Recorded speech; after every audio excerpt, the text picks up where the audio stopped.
ഇനി വരുന്ന നാളുകൾ നമ്മൾ തെരഞ്ഞെടുപ്പിലേക്ക് കടക്കുകയാണ്. തെരഞ്ഞെടുപ്പിലേക്ക് നാളുകൾ മാത്രം ശേഷിക്കെ ഈ ജനങ്ങൾക്ക് മുമ്പാകെ ഞങ്ങൾ അധികാരത്തിൽ വന്നാൽ എന്താണ് നടപ്പിലാക്കാൻ പോകുന്നത് എന്ന് ഓരോ പ്രതിനിധികളും വിശദീകരിക്കുന്ന സെഗ്മെന്റാണ്. ആദ്യമായി മുൻ നഗരസഭാ ചെയർമാൻ UDFന്റെ പ്രതിനിധി PP ഷംസുദ്ദീൻ, പ്ലീസ്.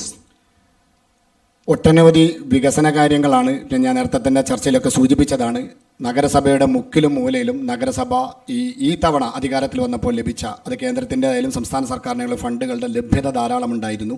ഒരു നഗരസഭ എന്ന രീതിയിലേക്ക് ലഭിച്ച ഫണ്ടുകൾ, ആ ഫണ്ടുകളെ കൃത്യമായി വിനിയോഗപ്പെടുത്തി അവിടെ നേരത്തെ ഞാൻ സൂചിപ്പിച്ചാൽ രാഷ്ട്രീയ ഭേദമില്ലാതെ എല്ലാവർക്കും വികസനങ്ങൾ എത്തിക്കാൻ കഴിഞ്ഞിട്ടുണ്ട്.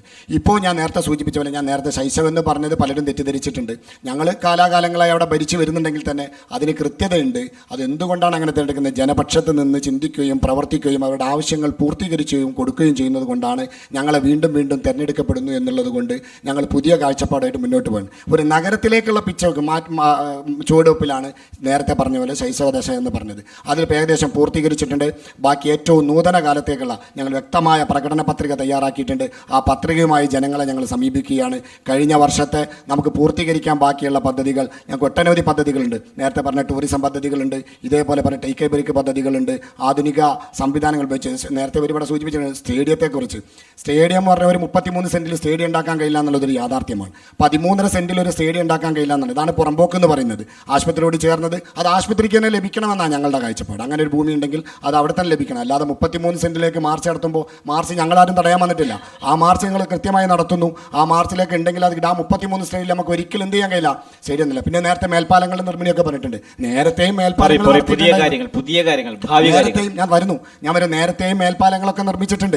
ഒരു മേൽപ്പാലം വരുമ്പോൾ, പുതിയ ഭരണാധികാരി വരുമ്പോൾ അയാളുടെ ഉത്തരവാദിത്തമാണ്. അത് വൈകുമ്പോൾ അല്ലെങ്കിൽ അതിലെ നിർമ്മാണത്തിലുണ്ടായ പോരായ്മകളെ കാണിക്കുകയും സമരം നടത്തുകയും ജനാധിപത്യ രാജ്യത്ത് ജനാധിപത്യ രാജ്യത്ത് പുതിയ തെരഞ്ഞെടുപ്പിന് താനൂർ നഗരസഭയിൽ UDF നേരിടുന്നത് കൃത്യമായ പ്ലാനിങ്ങോട് കൂടിയാണ്. അടിസ്ഥാന സൗകര്യങ്ങൾക്കപ്പുറത്ത് ഒരു നഗരത്തിലേക്കുള്ള മാറ്റത്തിലേക്കുള്ള പുതിയ കാഴ്ചപ്പാടുകൾ, നേരത്തെ പറഞ്ഞ ആരോഗ്യ സംരക്ഷണത്തിനാണെങ്കിൽ ഓപ്പൺ ജിമ്മുകൾ, അതേപോലെ തന്നെ പുതിയ സംവിധാനങ്ങളൊക്കെ തന്നെ നമ്മളതിലേക്ക് വിഭാവനം ചെയ്യുന്നുണ്ട്. ആ കൃത്യമായ രീതിയിൽ തന്നെ പ്ലാൻ ചെയ്ത് UDF നേതൃത്വം പുതിയ ഇലക്ഷന് സധൈര്യം നേരിടുകയാണ്. ഉത്തമ വിശ്വാസമുണ്ട്. ഇത്രയും കാലം ജനങ്ങൾ നമ്മോട് ചേർത്ത് പിടിച്ച വിശ്വാസത്തെ കാത്തു സൂക്ഷിച്ച് അവർക്ക് വേണ്ടി പുതിയ കാഴ്ചപ്പാടുകളുമായി നിലകൊള്ളുമെന്ന് ഞങ്ങളിതിൽ ഉറപ്പ് നൽകുകയാണ്. ആത്മവിശ്വാസത്തോടെയാണ് UDF പ്രതിനിധി വീണ്ടും കരുത്തോടെ തിരിച്ചു വരുമെന്ന് അദ്ദേഹം ഉറപ്പ് പറയുന്നു. LDFന്റെ നയങ്ങൾ, LDFന്റെ കാഴ്ചപ്പാടുകൾ പെട്ടെന്ന്. ഇടതുപക്ഷ ജനാധിപത്യ മുന്നണി തികഞ്ഞ ആത്മവിശ്വാസത്തോടു കൂടിയാണ് ഈ തെരഞ്ഞെടുപ്പിനെ നേരിടുന്നത്. 4 കൗൺസിലർമാർ ആണ് നമുക്കുള്ളത്. ആ 4 കൗൺസിലർമാർ നടത്തിയിട്ടുള്ള 6 കൗൺസിലർമാർ നടത്തിയിട്ടുള്ള വികസന പ്രവർത്തനങ്ങൾ, 6 കൗൺസിലർമാരുടെ വികസന പ്രവർത്തനങ്ങൾ ചൂണ്ടിക്കാണിച്ചുകൊണ്ടാണ് ഞങ്ങൾ ഈ തെരഞ്ഞെടുപ്പിനെ നേരിടുന്നത്.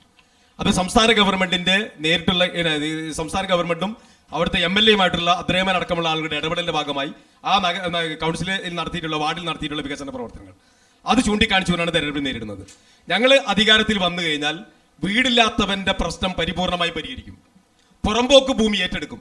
വാടക കോട്ടേഴ്സിൽ താമസിക്കുന്ന ആളുകൾക്ക് ഫ്ളാറ്റ് സമുച്ചയം നിർമ്മിച്ചു കൊടുക്കും. പ്ലാസ്റ്റിക് നിർമ്മാർജ്ജനത്തിന് പുതിയ പദ്ധതി നടപ്പിലാക്കും.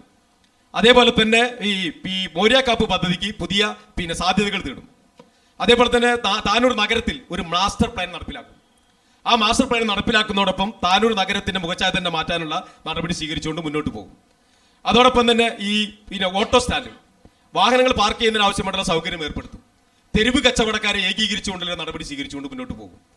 താനൂരിലെ മുനിസിപ്പൽ ഓഫീസ്, ഇപ്പൊ നേരത്തെ ഇവിടെ വിമർശനമായി വരുന്നു വന്ന ആ ഭരണകേന്ദ്രത്തിന്, പ്രാദേശിക ഭരണകൂടത്തിന്റെ ഭരണകേന്ദ്രത്തെ തികച്ചും ജനകീയമാക്കും. ജനങ്ങൾക്ക് നിഷ്പ്രയാസം കയറി വരാനും ഒരു ഏജൻസികളുടെ സഹായമില്ലാതെ അവരവരുടെ കാര്യങ്ങൾ നിർവഹിച്ചു കൊണ്ടുപോകാൻ ആവശ്യമായിട്ടുള്ള നടപടികളും സ്വീകരിച്ചുകൊണ്ട് അതിന് കൃത്യത വരുത്തും. ഓഫീസ് പ്രവർത്തനത്തിൽ കൃത്യമായ കൃത്യത വരുത്തിക്കൊണ്ട് മുന്നോട്ട് പോകും. നേരത്തെ ഉണ്ടായിരുന്ന കുടുംബശ്രീ യൂണിറ്റുകൾ 100 കണക്കിന് വരുന്ന കുടുംബശ്രീ സ്ത്രീകൾ നടത്തുന്ന ആ പദ്ധതിന്റെ വിപണന കേന്ദ്രം, സ്ഥിരമായിട്ടുള്ള ഒരു വിപണന കേന്ദ്രം താനൂർ പട്ടണത്തിൽ ആരംഭിക്കും. അതിനാവശ്യമായിട്ടുള്ള നടപടികൾ സ്വീകരിച്ചുകൊണ്ട് മുന്നോട്ട് പോകും. താനൂർ പട്ടണത്തിൽ ഒരു ആധുനിക സജ്ജീകരണത്തോടു കൂടിയുള്ള അറവുശാലയും മാർക്കറ്റും ഞങ്ങൾ സ്ഥാപിക്കും.